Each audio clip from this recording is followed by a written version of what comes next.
Good day, guys. Another day, another vlog tayo, no? Share ko lang sa inyo kung paano yung setup ko dito sa baba. Nung nakakalakad pa ako, yung kwarto ko kasi nasa itaas. Kaya lang kasi 2017 pa ako huling nakakit sa itaas. So dito ako nakapwesto ngayon sa ancestral house namin, which is nandito ako sa sala namin.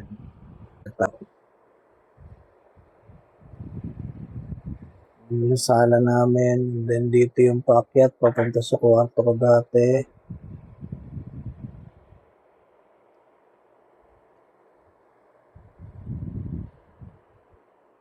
Ito yung setup ko naman sa higaan. Dati kasi, 24/7 meron akong caregiver eh. May nag-alaga sa akin for 6 years, caregiver ko. Ngayon, inaalalayan na lang ako ng ate ko, which is, asawa siya bali ng ng kuya pinsan ko.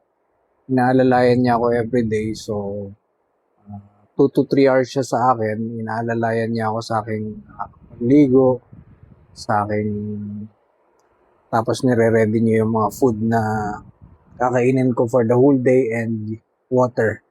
So, yung setup ko dito sa baba, ito yung mineral water ko. And then may alaga akong dwarf na ZZ plant.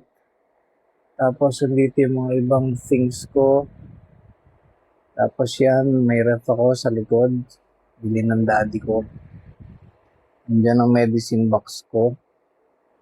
Tapos dito sa gilid, nandiyan ang panggupit ko. Mga supplements, gamot.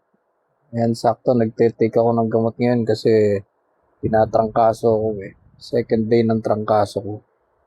So, gusto ko lang mag-share sa inyo ng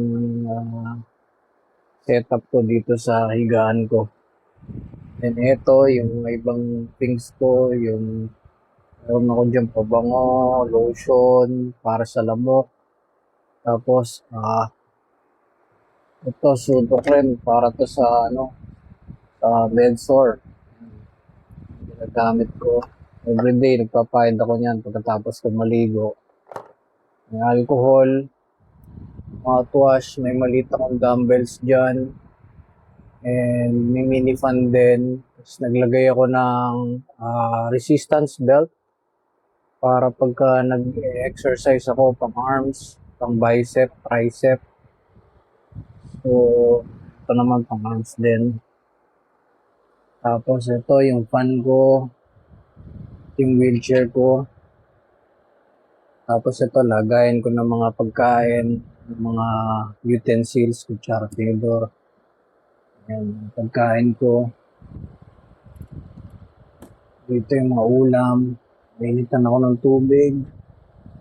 Tapos ito yung galon, lagayin ko ng wiwi.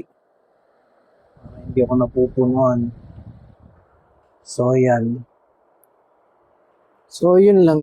Share ko lang sa inyo yung mini setup ko dito sa baba.